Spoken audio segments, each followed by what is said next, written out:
Ladies and gentlemen, welcome to Insurance Town. I'm the Mayor Heath Sheeran and the host of this podcast. So glad that you are here. So excited you're here hanging out with us. I don't know what I just said. I think I made up a word, but thank you for being here. I've got my friend, my new friend, Ben Morrow on the show, and he's such a grounding presence. He's like just the way he speaks and the way he talks, and just he has this vibe about him that just you can't help but just take a deep breath and relax when you talk to this guy. And we got a little vulnerable, and we talked a little bit. I can't wait for you to hear this. It's so great.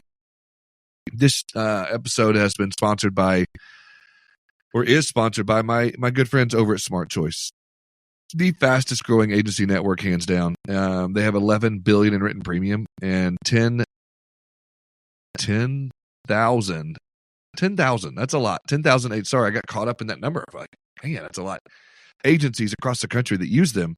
If you want to learn more, whether you're looking for one market or 10, or just a partner to go alongside you in this great and wonderful industry that we live in and we work in, reach out. Go to smartchoiceagents.com. Also, if you're looking to shore up your intake process and get into intake forms and get a better way to find deck pages and driver's lists and vehicle lists and all the things, be sure and go to usecanopy.com and make sure you hit that /Heath button and do that. You could see the stupid cheesy video that I made back in the dinosaur ages before we had all the new equipment and everything. So it's kind of fun. I'll leave it up there just for that. But go to there and check it out. Get your discount for being a citizen of Insurance Town and all the good things. I'm going to slide the way so you can check out this amazing conversation with my good friend, Ben Morrow. Ben Morrow, what's going on, brother? How are you? Good morning. Good morning, Mr. Mayor.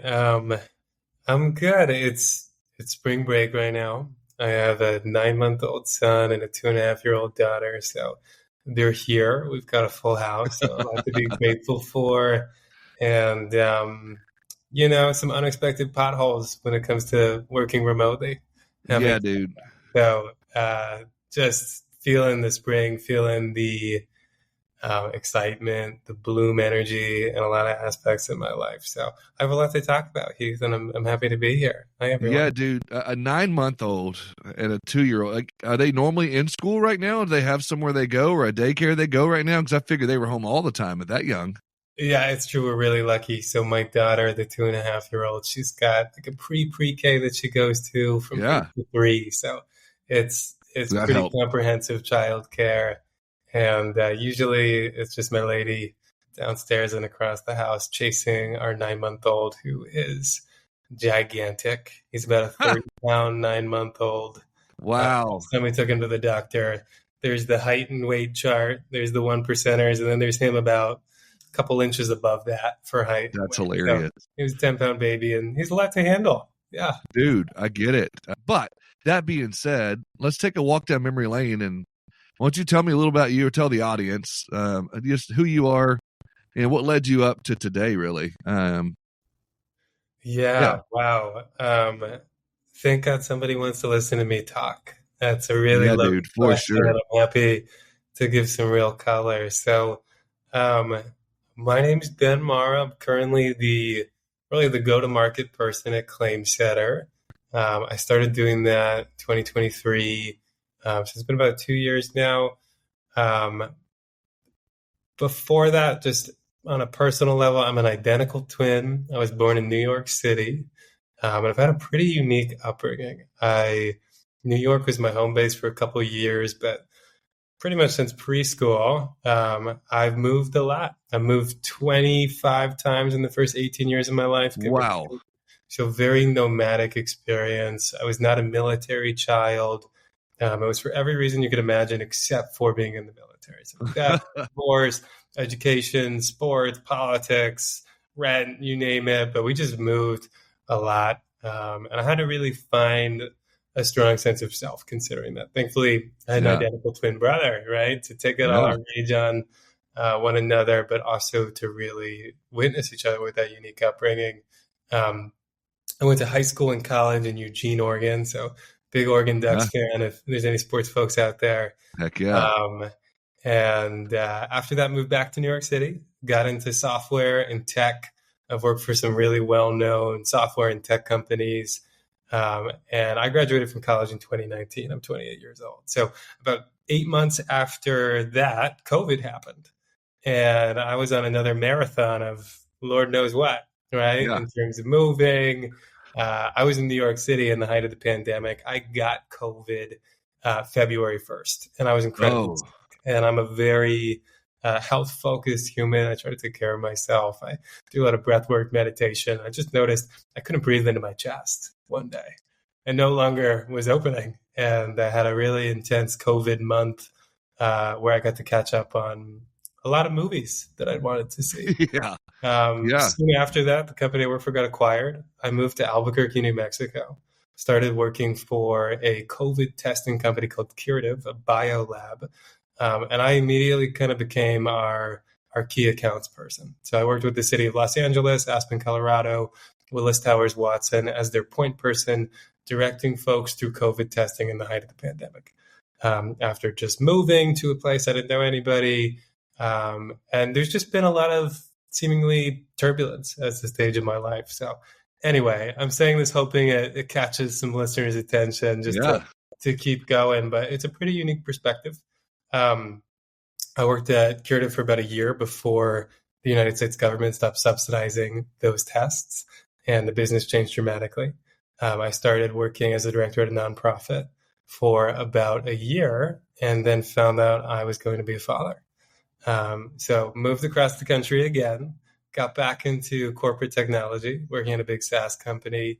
And I was previously the director of growth for a large finance company called TrueAccord, doing modern collections for credit card companies, Affirm, Klarna, you name it, until getting laid off unexpectedly when I happened upon Claims Center. So that is, in some ways, the map to today, memory lane. Yeah. I'll say throughout that, I've just had a really exploratory life where I've got to dabble in a lot of different things and different flavors of life. And thankfully, my personality, my makeup is that of like real zest and eagerness to be here, to be a thriving, alive human being. And it's been really epic to ground with 2 little children now and being in the insurance industry for a couple of years. So that takes me to Wednesday, April 16th, 2020. There you go. Mr. Mayor. Yeah. No, I love that. And I love that, there's so much that I want to get into from some of that. But I figured I'd use the ammunition. Yeah, that's perfect. Right. No, first of all, I got to go back to this identical twin situation.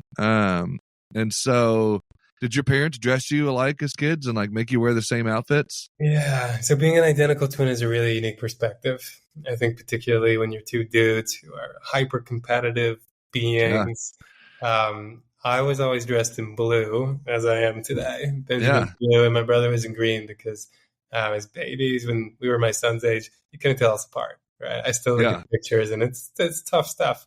So for a while, we were color coordinated. And there was always the desire to be different, to have our own identities. And frankly, the metaphor I often use is we're built from the same tree, genetically and otherwise, right? But we're branches on the opposite sides. So I was very much the twin with the microphone. I was the spokesperson for both of us for a really long time, the more extroverted person. He was the introverted one. He got better grades than I did growing up for a long time. It sort of switched. And different things like that, where we came into a balancing role, where we became sort of functional opposites because we were so in constant collaboration, right? And we're closer than close. He's my womb mate, right? Being in the womb together. So I guess it is, from what I hear, like everyone I've ever known that's an identical twin, it's like you have a built-in best friend at all times, and so are y'all still close to this day? Do y'all still, talk on a regular basis? Do you still share thoughts and, have those ESPN moments, as I say, the ESP moments? Do you still have those kind of things? Well, we do. We're constantly connected. We text a lot.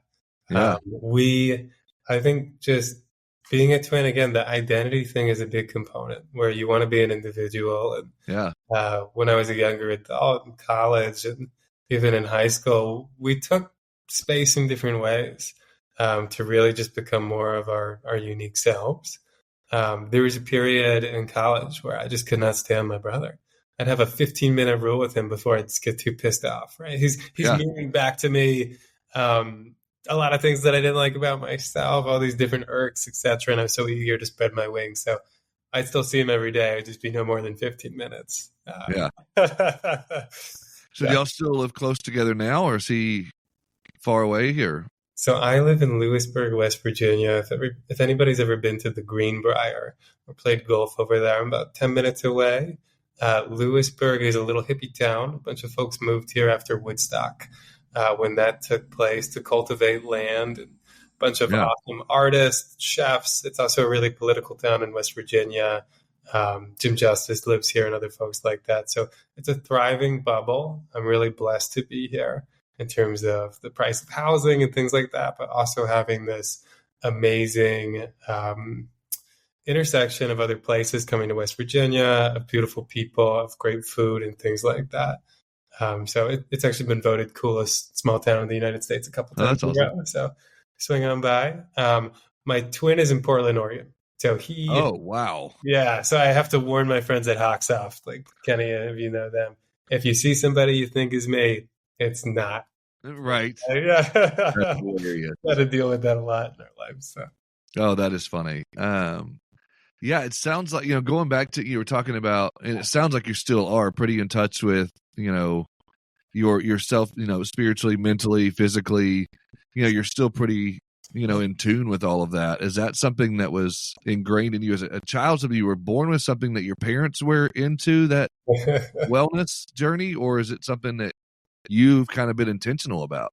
Man, you're loading up some big questions, so bear with me, audience. Part of the reason I had a very unique upbringing is because my father was super sick from the time I was conceived.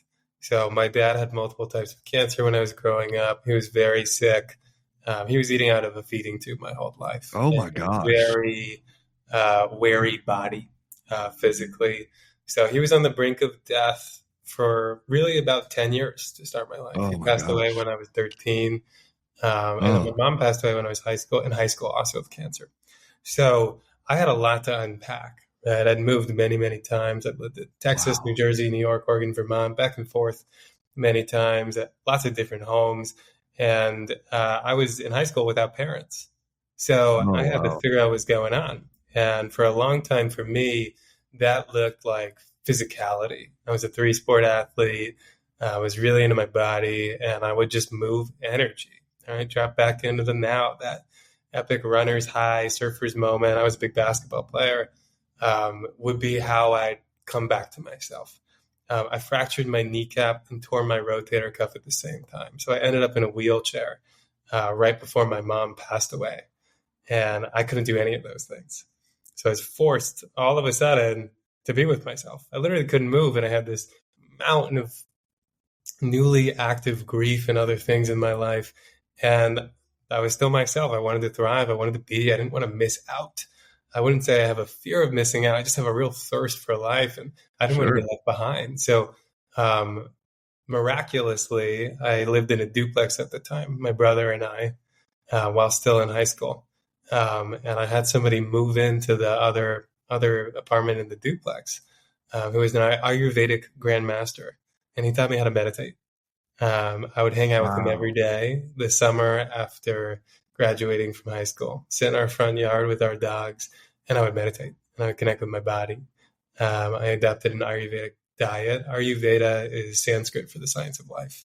It's an ancient Indian philosophy on balance as the guiding principle with your life and your environment. And really from that point, it's been the cornerstone of my life, where I've constantly come back to, okay, what am I working with? What are the new variables? Well, all of a sudden Heath's here, right? Now I have a new person in my life. I have to balance this new relationship, this new way of relating to myself. And how do I balance that? What else do I need now? Now that he fires me up so much, I don't need to drink coffee anymore, right? So, it taught me a lot. And that from that point, there's really been a big focus on how do I come back to myself? How do I admit vulnerability? How do I really practice who I am? and live that authentically. And again, come back to that thriving principle. Wow. And as as you've navigated, as you said, quite a bit from 2020, or 2019 to today, and you've had some difficulties, you've had some changes in your personal and your professional life with kids and job changes and whatnot. Have you found yourself challenged with, this is all these tough things going on? Like, why is this happening when I am so grounded and I am so, or do you find yourself at peace still no matter what's going on around you? Does that make sense? Like, well said. Yeah, totally. Well, to answer the last question, do I find myself at peace? Absolutely not. Today was tough, right? Last night was tough. I have a 9-month-old and a 2.5-year-old. yeah. And balance is oftentimes extreme. Since 2020, it has been a big shift. For me, work has always been a big place of freedom. I found myself thriving in the ability to create, to impact things, to see value. And it was such a relief after my unique, I think, life story, to be able to put my own roof over my head, right? Considering I couldn't really rely on my parents. They were very ill and oftentimes unequipped to do that for me. So work has been a big place of freedom for me. I progressed pretty fast in my career in different ways. Said with humility because of that. Since 2020, there has been some upheaval. So again, becoming a father, I had to switch gears from a nonprofit where paydays were sometimes a little inconsistent. Right? Working with what grants do we have? I'm really committed to this mission. And I also can live very leanly. But when I found that I was having a daughter, a lot shifted immediately. Moved across the country, right? And got back into tech. So I have kind of lived, metaphorically speaking, like a venture-backed life where there's been rapid growth and rapid assimilation and integration. And that has been sometimes a lot to handle. So when I was 25, I got hired at True Accord to be their director of client growth, working with a book of business of over 400 clients, many millions in annual revenue, and growing that. And I had to figure out how to do a lot of it, right? They liked my ideas and sort of my curious perspective on things that were longstanding. But I was in a new political space. It was really challenging to actually have the things that I wanted to do implemented and to get, in some ways, like functional lobbying done to do so across departments, working in a kind of hybrid role between sales and client success and product. When I was laid off with another 150 people, I'll say, I had also just had my car break down that same day. And it was like, what is happening to me? I just got here. I was like, did I make it? I'm really feeling functional and competent, and I'm stabilizing my new family. I'm a dad. I'm here. I've only been doing all these things for 6 months. And within a day, a lot of the things I was grounding in, my vehicle, we had one vehicle, and my job are gone. And I'm walking home in the rain from the Subaru dealership, and I'm going to have to tell this to my partner. It happened the same day at the same time. And so the perspective of trust has been really big, where immediately I found a better situation in time. I shouldn't say immediately. I had a better car, actually come through my work with Claims Concierge in different ways. And just what I needed showed up. So I say that because I've constantly practiced not judging the moment in terms of a turbulent circumstance and waiting for the end result, waiting for the energy to land to see where did I actually get taken to, right? Maybe this is really the universe's way of re-navigating me to my path, etc. And I really do believe that from the whole of my heart. So things have worked out beautifully. And as tumultuous as, frankly, the majority of my life has been outside of being a dad, it's really been where it's stabilized. And I've got to trust the process in a more anchored way with our joint gravitational pull as a four-person unit. But I do trust. I try not to be a victim. That most often shows up when I am being critiqued by my lady, and she's asking me to not be so defensive or something like that. But I'm learning to trust that too. You know, I totally get that. I totally get that. I hear that a lot from my wife as well. So I totally get that. But a lot of the things you were talking about, even going back to that 6 months or whatever you were saying, and the things they were saying, like they liked your ideas, like that's empowering in a way. And that's a way for you to get, some of those, endorphins going and people telling you these things, and you're feeling empowered in that. And then for that, to change so drastically, that had to have been something that, you either question really deeply the grounding that you had in that, holistic lifestyle, that life you were living, or, you can question that, or you can lean into it even harder. And it sounds like it may have been, see all the above for you, but it seems like you've leaned harder into it throughout your career and leaned into this, lifestyle and this peace and this grounding and this balancing act that you found. I can't imagine what that's like, again,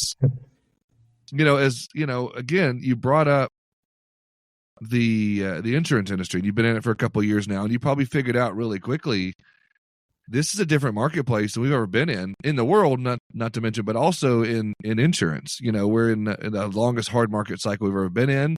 There's a lot going on, and there's a lot of uncertainty, and there's a lot of change. There's a lot of challenge.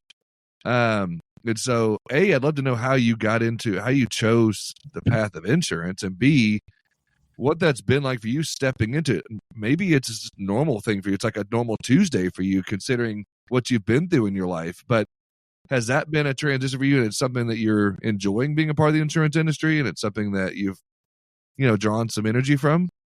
Yeah, I'm so grateful to be here. I told our friend Casey, who introduced us at Catalyst, when I first met him in West Virginia, at the Big I of West Virginia, it's such a relief to see people twice, right? In software and tech, you can barely learn something before it's evolved into an entirely different product, algorithm, company, etc.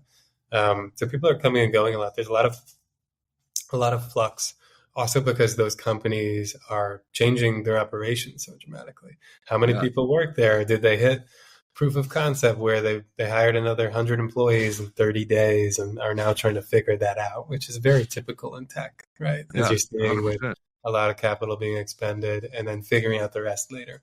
100%. So I was really grateful to be in an environment that had more liminality, similar to my transition from New York City to Lewisburg, West Virginia now, having some more space to breathe, to look around, to actually get to know my environment. Backtracking a little bit more, how I got here, our CEO, Eleanor Rosenrod, he's amazing. He's really a brilliant guy. He's not going to listen to this, so I can say good things without blushing too much. It's just, he has a hard time sitting still, but he's a serial entrepreneur. He ran a consumer credit card company for over a decade before doing this. He successfully exited that. And he built ClaimCenter after hearing about ClaimCenter, the company I work for anybody listening who isn't checking back the info. He built ClaimCenter from hearing about painful experiences with insurance claims. Yeah. So whilst vacationing in New Finland, a friend of his told him about a horror story where they had a truck drive into their business, into their storefront, a semi-truck, and there was a truck-sized hole in the business. They couldn't operate, right? They couldn't tell people to come in and buy coffee anymore. And obviously the claim was approved in 8 days, but it wasn't paid out for 8 months fully. And the process to getting there put everything else on hold with their staff, with finances, with their personal life. It was just something that became all-encompassing, not only for them, but for their insurance agent who he interviewed, for the contractor. There were so many people who seemingly had the same interest of having the property restored, right? Of having the business rebuilt and back in operation, who couldn't get on the same page because they were afraid somebody else was going to take advantage of them, right? So him coming from that unique lens of credit, of the difference between a MasterCard and a Visa, right? Getting proof of payment for your goods, proof of your goods, all this stuff. He's like, there's a better way to do this. And I think I know how. And he built this process where we are a Claims Concierge service right now, specifically for commercial and residential property claims, where we guide people through the process. So we partner with independent insurance agents, and the moment they have somebody call in, they have a client bring up a situation. So I say that word very matter of fact, not a claim, but a tree fell on my house. He's, what do I do, Mr. Mayor? Right? I've never been here before. Typically, a homeowner has a property claim once every maybe 20 years in their life.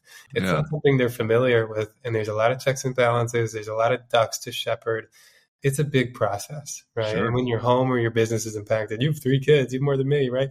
And you want to live there, and maybe you can't live in that place.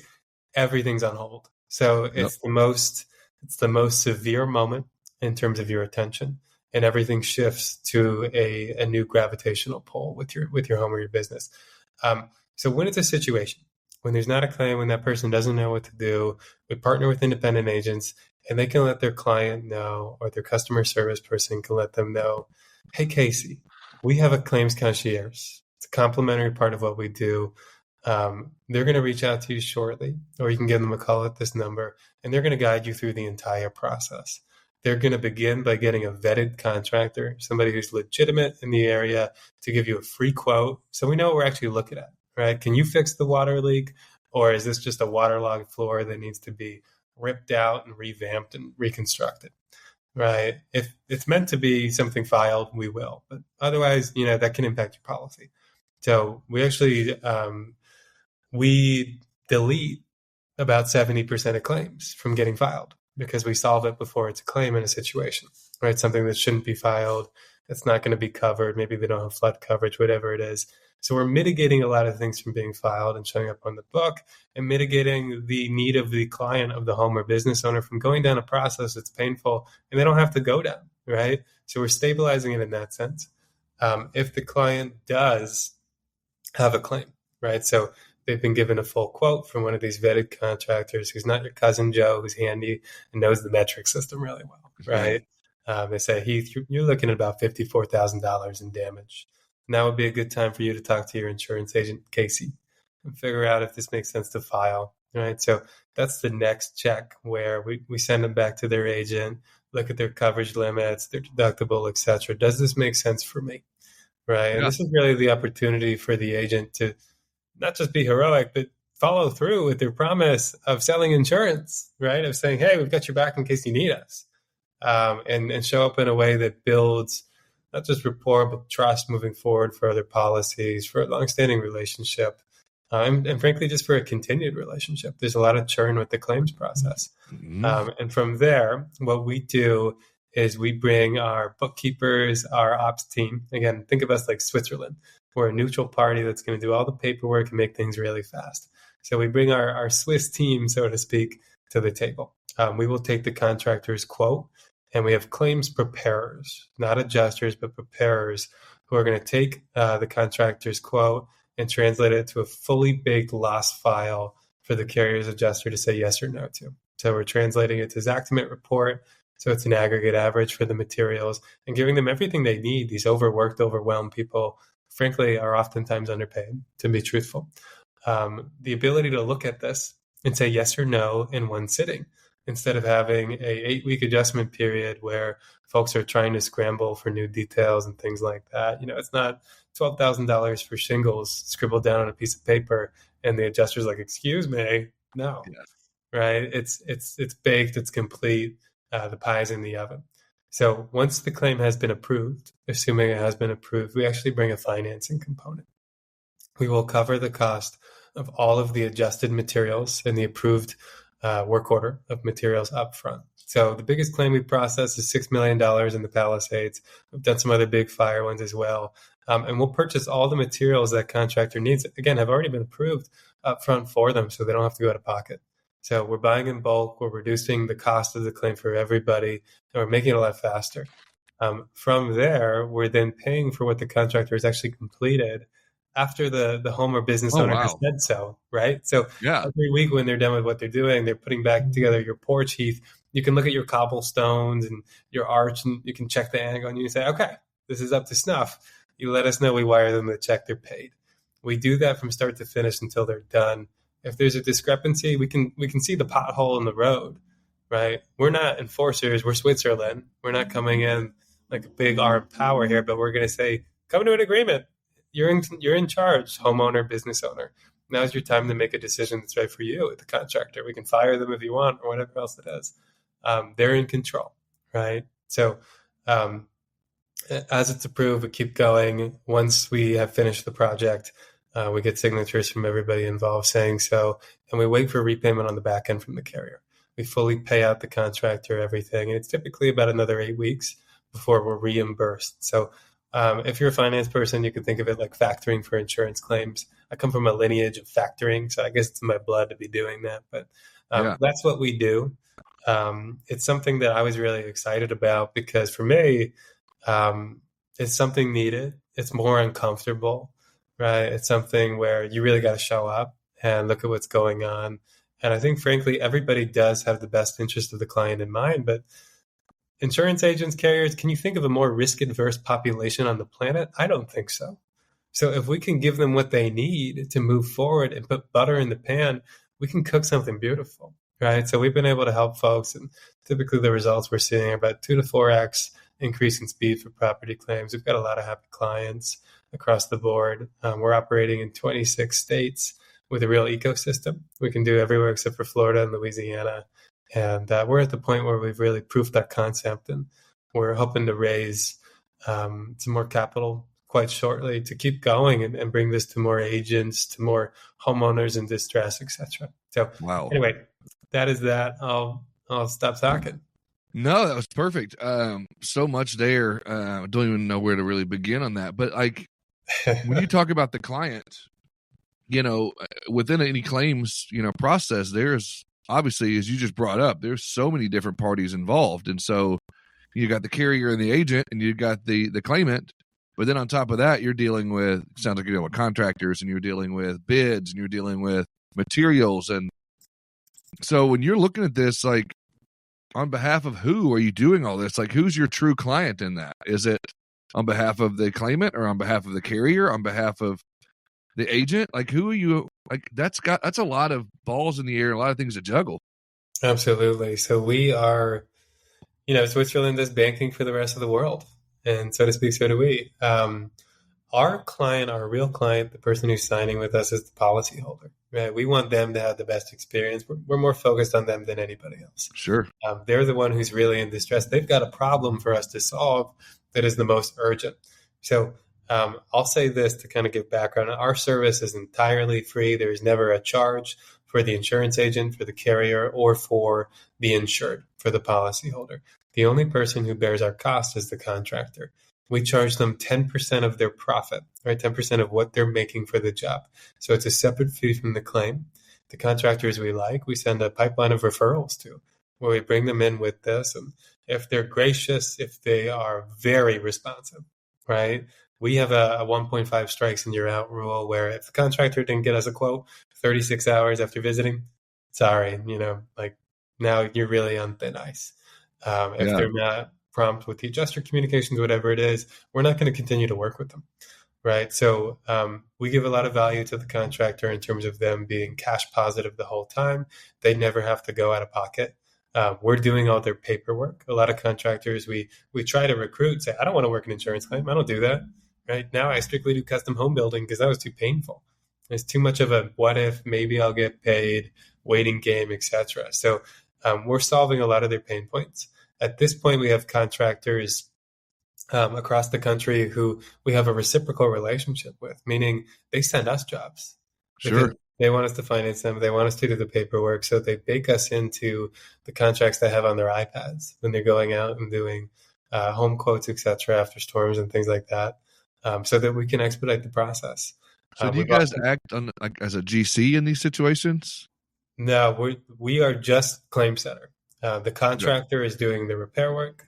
They are doing the contracting, right? They're handling the whole of the rebuild, the quote, etc. Okay. What we're doing for them is we're doing all the insurance back and forth.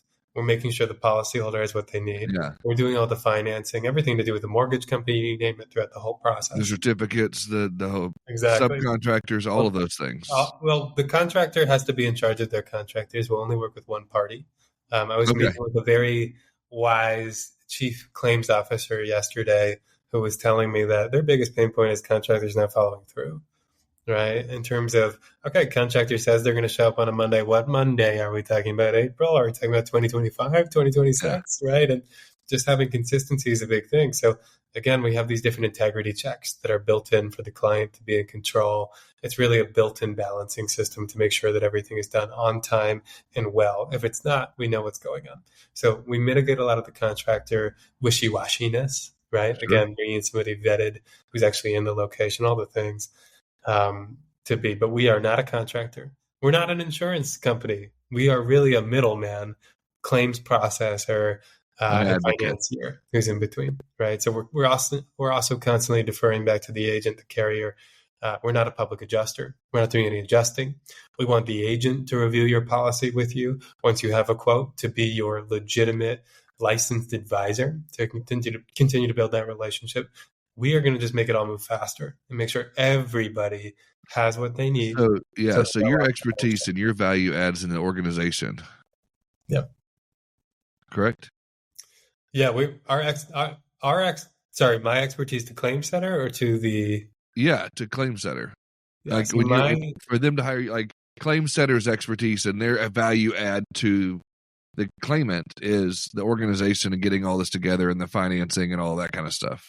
Absolutely. Yeah, we're going to make it faster. We're going to make sure that their client has been delivered a white glove experience where they can maintain the relationship instead of the quote the data we use is about 78% of policyholders look for a new carrier after the claims process. Nobody has a good experience. Some have a less painful, but frankly, many have a horrendous experience because it's a lot to manage. And sometimes, let's be real, it's their fault. They missed a line in the copy, but it's still bad news delivered by the adjuster without understanding, again, coming from that operating principle. Sure. Folks have an insurance claim for their home or business maybe once every 20 years on average. Yeah. And that's one of the things you hear, the old, joke when people are selling an insurance policy is, this would be covered if you have a claim. And let's just hope you never have a claim, or let's just pray that you never have one, and hope you never have to use this policy. Right. But it's like, that's when we as insurance agents, as an industry, get to really shine, is they buy this piece of paper for that moment when they're in the worst day of their life. And sounds like you've been there before multiple times on the worst day of your life. Yeah. When your car's broken down, you just got laid off and you've got this or that, or they just had a fire, they just had a disruption in their life and a claim that's the worst day of their life. And it's a sad day that what you just said is true in so many cases, that it's not handled well. And it's not coming from the best place. And you're right. That's an opportunity that we miss as an industry. And so, kudos to you guys for, jumping in and trying to make that situation better. Because as an industry, we tend to falter there, and we tend to have a tough time.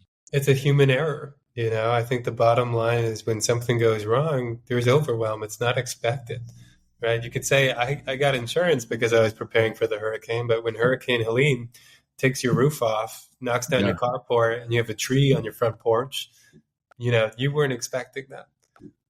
Especially not if you were in Tennessee or Asheville, North Carolina, and you're not typically affected by weather in that way.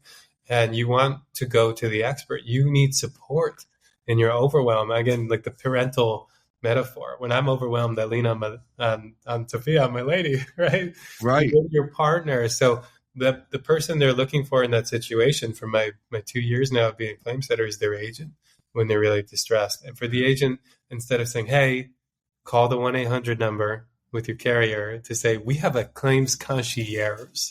Your chariot is here. You can go back to your life, right? Like I had a client driving 2 hours in Georgia to Walmart to get service to call me with Hurricane Helene.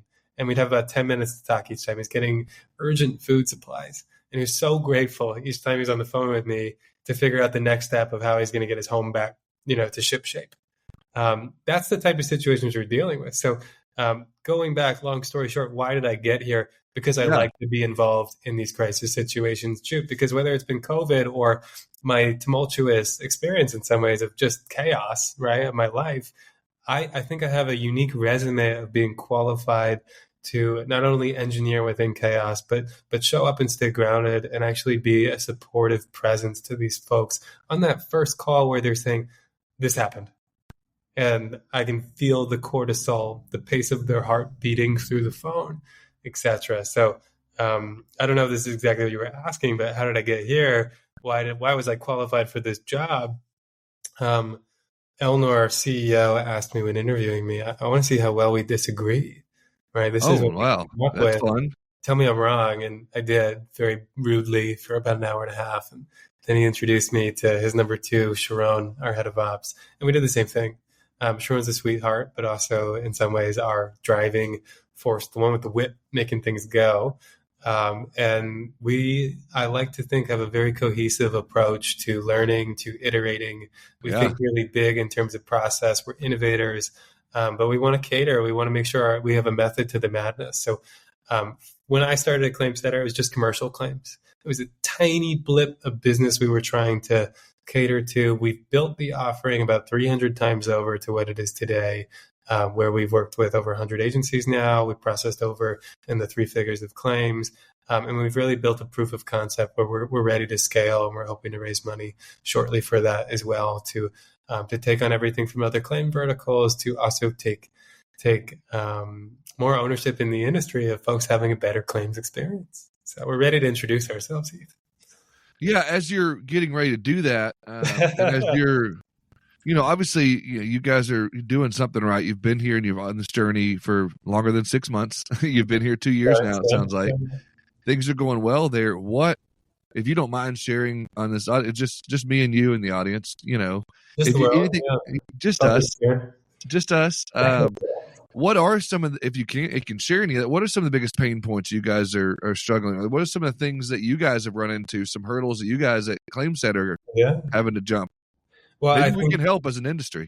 I met with a gentleman named Dean. I think his last name is pronounced Geem. I don't know exactly how to pronounce it. Yeah, Dean Geem. Paradox Insurance. Paradox Insurance. I've interviewed him a couple of times. He's a great guy. Amazing. Yeah. So great guy. We just spoke 2 hours ago. We got to meet each other. And when I was asking him, Paradox, tell me why you're named Paradox, right? There's a paradox in a lot of the things we love, and the fact that there's a fallout, a polarity to that. And I think one of the things about insurance agents is it's a legacy industry, right? Oftentimes it's a family-run business where now you're in the third generation taking the reins, and they trust what's worked. They've seen it so many times, so thoroughly. They have a lot of trust for the carrier for different things, and to build rapport, being outsiders, being black sheep, took a while. It took some very courageous agencies to get cracking with us. Now there's plenty, and we have references, right? And some credibility with partners like Client Circle and Oxoft, to name a few. But it took a while to build trust, and I got rejected a lot. So thankfully, I'm a fairly resilient human being, self-sourced to a certain extent. I mean, sometimes I had some rough days. I really pouted to Elnor. These folks don't want what we're doing. To get past that hurdle, we had to find the people who really cared about relationships. So one of the ways I did that was partnering with folks who have also, made businesses from that. Client Circle. I want to give a huge shout out to Matthew Smith and Tori Jones. That's and my the Client buddy. Circle team. Matthew Smith has become a dear friend. Him and I are in a salon think tank outside of insurance to bring some new ideas to the planet with our mutual friends now.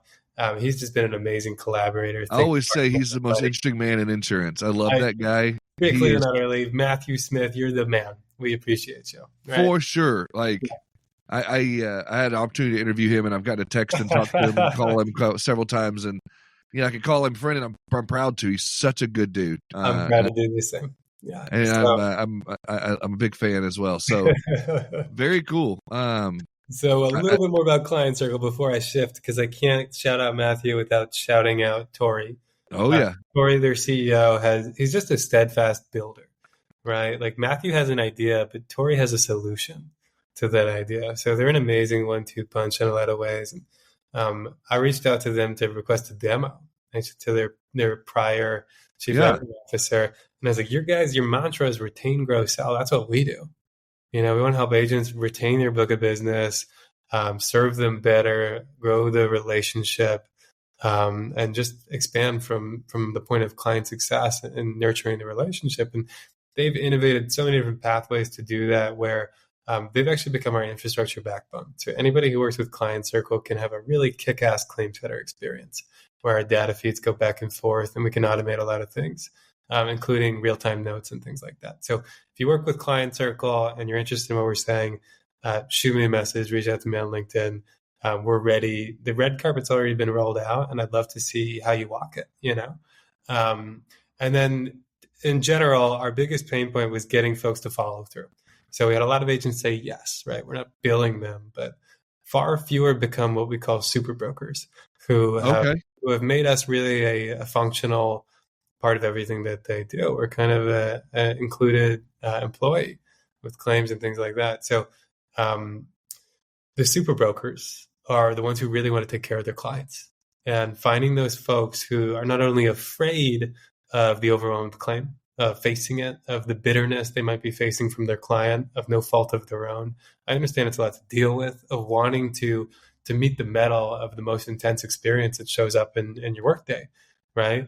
Yeah. It's harder to find those folks, right? And then also, folks, there's a lot of really motivated, like savvy business people who just want to grow, who are a little bit less focused on retention, who need to see the numbers behind that, who need to understand, why does this matter? How do I do that? So finding that specific niche of adopters who are wanting to leverage technology to lighten their load, to take back their lunch break, but also who really care about their clients and about following through. Those folks, they take to us like moths to a flame. And I'll give another example, that Tori Wilcox at InsurePro in Utah. Shout out Tori. He's been awesome. We just had dinner together right in the beginning of the year. We processed over 30 claims together. He's got a full-time claims person, and we're still coming in, working hand in hand with her and with the rest of the team to give people a world-class experience, right? That's awesome. And we want to add value. We want to be malleable. Again, we're not changing the process. We're doing all the paperwork for everything, all the stabilizing, and making sure that somebody has a personal touch throughout where they feel taken care of, right? So there's the finance, mechanical perspective that I think Elna really brings, but then there's the me perspective where, I've been through a lot of deaths metaphorically and literally in my life, and I want to make sure that we're holding their hand in their time of need, catering the customer experience to that, and really showing up for the agents with massive trust, letting us talk to their clients at this point, and then also for the clients themselves who need help and support. Yeah. The last thing I wanted to ask you about before we wrap up, I just realized how long we've been going, and I told you I wouldn't take too much of your time. No, I'm fascinated. I'm truly enjoying. We're going to have to do a part 2 eventually. I would imagine, just the little bit of time we've known each other now, 2 weeks now, and the times that we have talked, and it seems like with your past and with, the type of person that you are and the grounding that you have and the connection spiritually and physically with your own body and your own soul, so to speak, do you find yourself in a position with ClaimCenter as being almost a therapist for some of these claimants and some of these contractors and trying to, help them to like take a breath and almost meditate, themselves? Yeah, good question. Well, I think I'll break down what that means to me before I say yes or no, right? So my goal is always to be a grounding presence, whether that is with my toddler when she's upset, to be able to witness fully whatever she's experiencing and the intensity of those emotions with not being able to have chocolate at night, right? Or not wanting to get out of her car seat because she was really enjoying doing something with the seat belt. And let her know that I'm there, and then guide, right? Yeah. So I think so much of what I'm doing is providing that grounded presence, like you said, and mirroring back that, you're going to be okay. We have expertise here. I'm grounded in my own know-how, and I'm also not afraid of the fact that you're overwhelmed. I'm going to connect with you. We're going to make sure we're clear on what you need, and I'm going to serve it up on a silver platter. If I screw up, I'm going to do my best to fix it, right? Yeah, exactly. And I'm going to be really vulnerable, leading with vulnerability of the truth of that's a really challenging thing, Hurricane Helene, whatever it is. And we're going to do our best to make sure that we repair your property and get you through this with as little friction as possible. Yeah. And so, as you talk about with your 2.5-year-old and your 9-month-old coming up, I imagine that would also play out in your professional life as well. Being that grounding presence and that, hey, I hear you're going through this and this is a tough time. And how often, as a follow-up to that question, is, do you bring up, I appreciate your transparency and the honesty of sharing your personal journey with us on this program. Do you find yourself open and willing to share that with others, or is that something you keep somewhat guarded? Because that's relatable to be able to share with someone in their darkest moment. to say, hey, here's what I've been through. Is that something that you're kind of guarded on, or you feel open to share some of that? I think the word is grace, right? I'm a big believer in relaying the message that somebody's ready to receive. So no, I'm not guarded. I'm quite open. But if somebody has the space, the willingness to get to know and understand, and it feels like that's something that would serve both of us to bring up, I'm very happy to speak to it. It'll come up organically, right? I'll get the internal notification from the whole of my heart to say, okay, he's ready to hear that, right? Or he has a compassionate understanding to it. I think more often than not, it is just holding that space and leading with vulnerability too, from the perspective of that's a lot. I can imagine that. Or here's what I'm really working with on the back end to provide you with that experience. But just in general, from the work perspective, I'm a big believer in leading with vulnerability, where we have to admit we're afraid to deal with the fear. We have to admit we don't know the answer to find the answer. We have to admit we're ashamed that we failed to move forward and forgive ourselves and not do the same mistake twice. Right? To not walk through quicksand, you have to acknowledge you're in quicksand. But it's the same thing with emotions. And you and I spoke a little bit about the work that I've done in that outside of insurance, outside of work, with an organization called Everyman last week with Casey as well. Yeah. Yes, 100%. I wish we could continue talking. We're going to definitely have to continue. Maybe let's have to get on your calendar weekly, or you have to get on my calendar weekly. We can just, catch up. I love your vibe, man. I appreciate it so much. Super honored to hear that, man. It's been very humbling to be here. I know we've got 2 minutes to stop, so I'll just say a big thank you, Heath. Like we're just getting to know each other in real time, and I appreciate your vulnerability doing that, asking me these questions, your level of connection and presence here, whilst on the public sphere, whilst in Insurance Town and being the mayor. So thank you so much for that. I appreciate you so much. And thank you for being here. Thank you for being a part of the show. Thank you for, just everything. And I could tell just from the mutual connections we have, from Dean Geem to Casey to Tori to Matthew, all those people, I can already tell, like, we're gonna be friends for a while now. So, dude, I really appreciate it so much. Likewise, have a beautiful Wednesday, my friend. I'll see you soon. I'm gonna just hit leave. All right.